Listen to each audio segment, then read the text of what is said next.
infinity and beyond!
It moved! It is coming! It is coming!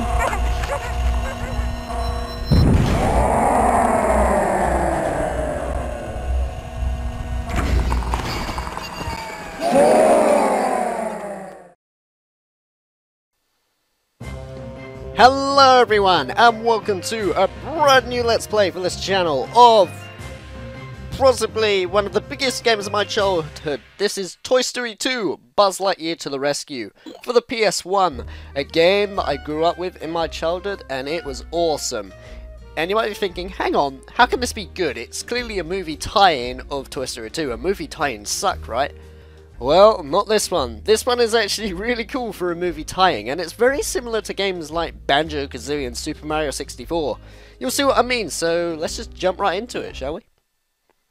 Where the first level we're going to be taking on is Andy's house. And I also like how the layout here is sort of like one of those etch-a-sketches, you know, like sketching things out. That's like the whole layout of the level, like the hub world kind of thing, I guess, but still. Let's just head into Andy's house and see how awesome this game is. Oh, just for the record, by the way, there are cut scenes from the film and that are shown, like, during when you select on levels and things, but I don't really want to get copyrighted, so I'm not really going to show those off. It's not too bad anyways, the audio compression is terrible. This is the PlayStation, though. But the actual gameplay is good. Okay, sorry about that. I forgot to turn on my analog control as I'm playing this on an emulator, and of course, you know, trying to configure stuff is an absolute nightmare, in my opinion anyway, because when I just play this game, I like playing it on my original PlayStation 1 or PlayStation 2, not emulation, but I'm doing emulation for recording. But this is Toy Story 2. A game that is pretty much similar to, if you've played, like I said earlier, Super Mario 64 or Banjo Kazooie, where you go inside these worlds and stuff and you collect tons of things by doing various missions and stuff, and it's all about the level design and things like that. The box I just landed on there, that pretty much just shows you how to use the controls, so if you're playing along with me and you want to know the controls of the game, just look that up. I'm not really going to stand there for like 5 minutes telling you the controls, like, oh, this is the square button, you can shoot stuff, this is the circle button, you can spin, press the X button to jump, well, duh, of course. But still, But the one thing I do have to praise this game for, as well as its gameplay, is just, honestly, playing this game, you feel like, wait, what, where's the enemy? Oh, there it is. I was thinking now, there was supposed to be an enemy over there then. But in this game, due to the level design, you feel like a toy. Because honestly, they do a really good job with scaling things and all that. So that way, you feel like you're actually Buzz Lightyear walking around, you know, a house and all that. You feel small. It's like, sort of similar to like Minish Cap, I guess, or something from The Legend of Zelda. But the layout of each of these worlds is, well, one of them over here, you come across this boss. Ha ha ha ha. Defeat the tin robot to get a token. Okay, right. I don't know why it laughed, but still.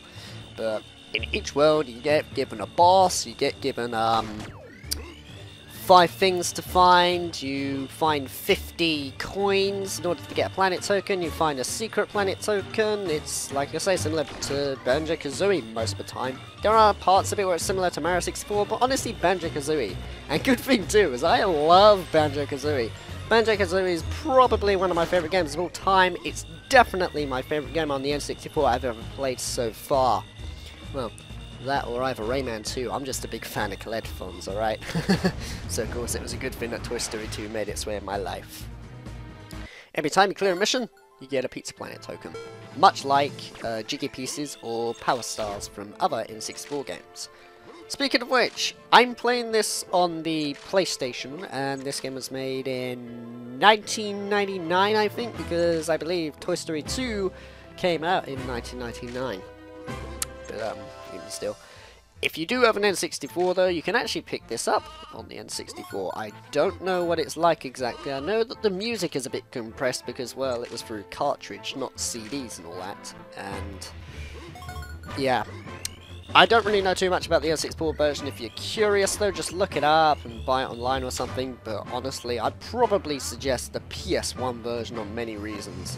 One, I don't know, well, I just go into it and then I go, oh, I don't know. But I like the character models and things. They are sort of similar to the N64, but the thing that definitely outsmarts the N64 version, in my opinion, and if you like the N64 version, fair enough, this is just my opinion, but it's the soundtrack. Now, movie tie-ins, most of the ones, especially ones nowadays, they can be pretty bad, and they can have very, very lame soundtracks. But Toy Story 2 Buzz Lightyear to the Rescue for the PS1 has a really, really awesome soundtrack. Believe me, like, if you just listen to the soundtrack alone, like, you know, just... Oh yeah, sometimes Buzz does like little one-liners, you might find those funny or something, but if you just listen to some of the music in this, you won't believe that this is actually from a movie licensed game, because usually it can be pretty bland and stuff, but they actually put a lot of effort into the music. My favourite being Al's Penthouse, and you'll see when we get to that, as that's a bit of a later level, I believe. I think that's everything we need to collect in this area, if I'm aware, yeah. Or if you like, you can even just go into like the options and just like turn it off or something like that. But still, if you're stuck on what to do, you can always come to Rex, who has a very scary face for the PS1. I'll show you what it looks like when I zoom in. Who basically just tells you hints and tips, you know, showing you what to do around the house. But I already know what I'm doing, so I won't be doing that a lot. So it says like about RC Car. At least you can know about the character names as well. Good God, I can see inside his face. Now that's the polygonal models for the PS1 for you. Or at least in the 90s anyway, but still. But the soundtrack to this, I don't know who composed it, but whoever did is an absolute genius when it came to this. And the good thing about it as well is it's not just, you know, songs from the film, it's an original soundtrack on its own right. For a game and all that. And most films, like even in old ones like Aladdin and stuff for the Sega Mega Drive or Super Nintendo, you know, the songs on there were based on the film, but just compressed into ones where it was suitable for, like, well, you know, one that the Super Nintendo and that could read and all that. Oh yeah, also there are racing missions as well on this, where pretty much you just go around and you win a couple of laps. There's not really much to it really, other than the fact that Buzz is a bit of a cheater, because instead of doing it properly, instead, when RC Car just... I think that's his name, it's RC Car, right? When RC Car comes by, if you just, like, jump right in his way, he stops him. It's kind of cheating in a way, but oh well, it doesn't matter. But wait, where is RC Car? It's not catching up, is it? I don't really want to look back or anything, just in case if it whizzes straight past me. So I'm just going to keep going on. I'm probably just going to stand here for a couple of seconds until it comes back. Am I? Yeah, where the heck is it? Good God, look at that. Look at the delay it had. Also, I don't know about you, but sometimes I just like getting in this thing's way. I know it's kind of cruel, but I don't know. I always liked doing that as a kid. There's like weird things I did as a kid in games, actually. Like, for instance, on one of them, I don't know if you guys did this, but there was this game called Tomb Raider for the PlayStation 1. And in the house with Lara, the house of Lara, the house of Lara, okay, Lara's house, there was this butler. And honestly, most of the time he freaked me out when he was walking around with me and stuff. So instead I tended to lead him to the freezer and lock him. Lock him in there at least. Yeah, I was a bit of a weird kid in some places, as you can tell back there, with like pushing against the RC car and everything. Also, good God. Those things used to scare me and all that. They didn't really cause a phobia of tools or anything in my childhood or anything that... You know, just like the fact of just seeing like screws going down there as a kid and realising that they can hurt you in real life and just thinking Buzz is probably going to die, it kind of freaked me out. It didn't scar me for life or anything though, I wasn't that much of a wimp. Maybe I was, but even still. I feel like reading this box just for lols. If you jump at a horizontal bar, you will swing around it. Press jump when you have left the bar to jump farther and higher. Oh, okay, cool. This brings out a new mechanic here as well. Nice. Oh, also I forgot to mention, the upgrade I just picked up earlier, you know that green bar? That upgrades your laser, where instead of just shooting a ordinary regular laser, it shoots a green one which does more damage. Ideal on boss levels, especially that bloody slime one. And you'll see when we get to that. Okay, that's the second sheep. I believe there's 5 of them in each area. You know what? I just noticed something, actually. When I said this is similar to Banjo Kazooie, it is even with the missions. 5 sheep, 5 Jinjos. You know? And in other ones, 5 items, 5 Jinjos. Seems pretty similar, except no 100, you know, musical notes. No, in this, it's not 100 coins. You at least need just 50 in order to get a Peter Splatter token. Also, Buzz has probably the most manliest ow I think I've ever heard in a video game.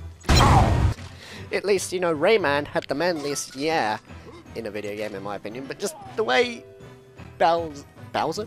The way Buzz just goes ow on it just sounds humorous to me if you ask me. Okay, cool, that's the next Pizza Planet token by Ham. Ham is pretty much going to appear in every level. He's where we give him 50 coins because, hey, he's a pig. It makes sense. And from there, it's pretty straightforward.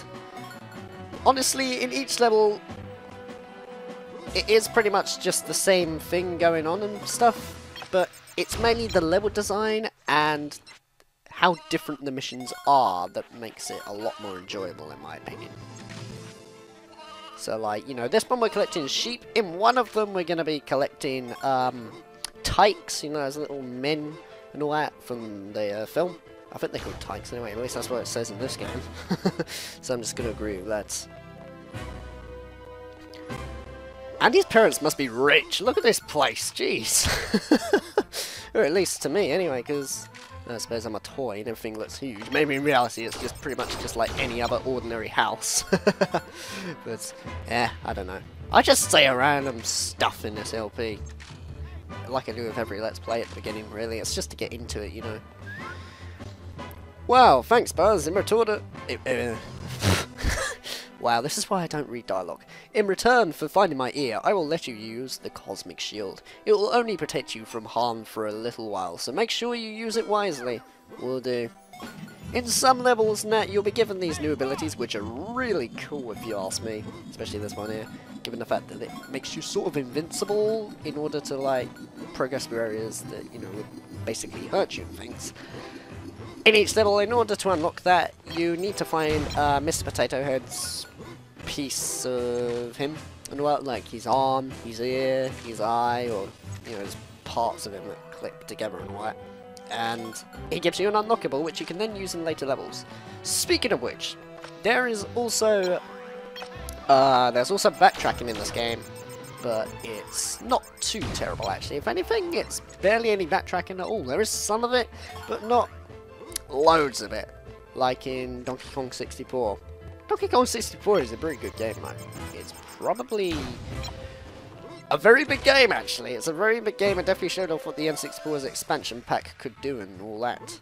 And much like Oddworld showed off what the PS1's graphical capabilities could do, because my god, Oddworld is such a good game.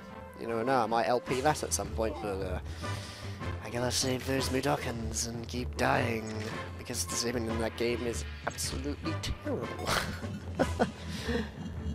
Hey, Buzz!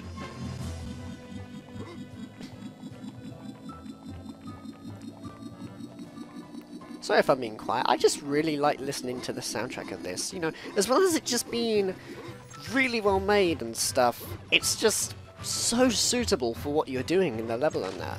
You know, with like exploring around Andy's house, it makes you feel like you're prepared for a new adventure, much like Colony 9 from Xenoblade, in my opinion. I am Buzz Lightyear. I come in peace. Buzz Lightyear, you are not E.T. the extraterrestrial.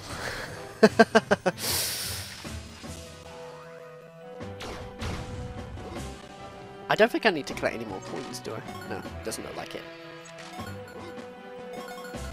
Okay, cool.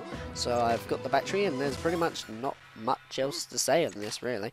And, oh god, great, I nearly did that. I remember once I actually jumped from there and somehow managed to sort of sequence break in order to get... Yes, no time to lose, Buzz Lightyear, whatever. I managed to sequence break by landing on top of there without having to push these boxes. But, looks like I have to do it the proper way, unfortunately. There are ways to sequence break this game, especially now as Toy Barn. Oh boy, I found that recently and I thought, good god, you can do that, that is wicked. Mainly because of a really cool power-up that we're going to unlock. I don't want to spoil it in case you're playing this along with me and you've never played it before. Well, wait, why would you be playing it along with me anyway? But even still. I believe the Pizza Planet token is up here, which is the hidden one where you don't really have to do any missions or anything, it's just it's just over there. You know what, I'm going to cut ahead and all, because you've already seen this area, and I'm just going to cut back to up the stairs. I am Buzz Lightyear. I come in peace. Yes, we've established that. He may say his one-liners an awful lot. Also, you know what I've noticed? The jumping in this game is like Banjo Kazooie as well. So instead of Buzz going like in Banjo Kazooie, instead he goes whoop. I'm sorry, that was a request from somebody for me to do that. Don't know why, but oh well, I'll just do it for fun. I enjoy editing. But oh, I hear little Bo Peep has lost her sheep. Am I right? Can you find my sheep? Well, yes, I've got like one more left, and if you haven't been paying attention, then obviously you're blind. Okay, this bit, you're meant to push this, but I like to sequence break, in case you don't know me. I like to sequence break in games a lot, like Super Metroid and whatnot. So, by doing that, there you go. Saves pushing the box around and... Oh! Saves pushing the box around and things. In fact, you know what? There are a lot of parts of this game that are like Banjo Kazooie, so you know what I'm gonna call this? Buzzjo Kazooie. Lightyear. Thing. That didn't go as well as planned, but oh well. Yeah, Buzzjo Kazooie. That is the official name for this now. Buzzjo Kazooie. Because I just found 5 Jinjos, aka sheep. God darn it. It's a shame I never played Banjo Kazooie as a kid, but I played this as a kid, so at least that was similar-ish. You found my sheep buzz! Thank you! Here is your Pizza Planet token. Thank you very much. And I believe that's it. I don't know why I ended it with a quote from Elvis or anything, but let's just exit this level, shall we? To infinity and beyond! Hold on, wait, yep. Oh god, great. You just hit the ceiling, didn't you? Did I get everything? Hopefully I did. 4, 5. Yep, I did. There are 5 things to collect in the game, and I got all of them. That makes sense. Sweet!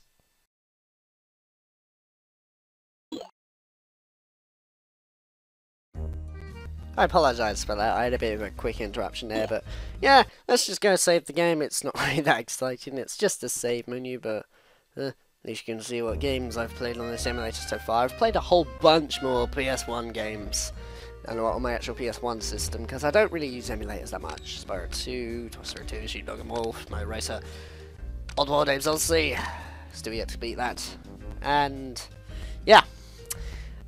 We'll just save it onto the new one, I guess. That'll do. Don't see why not. At least the saving is quick. Look at that! Not as quick though as Donkey Kong 64 saving. That is fast! You literally click it and it does it in a split second. And you can just resume on your gameplay and it's awesome.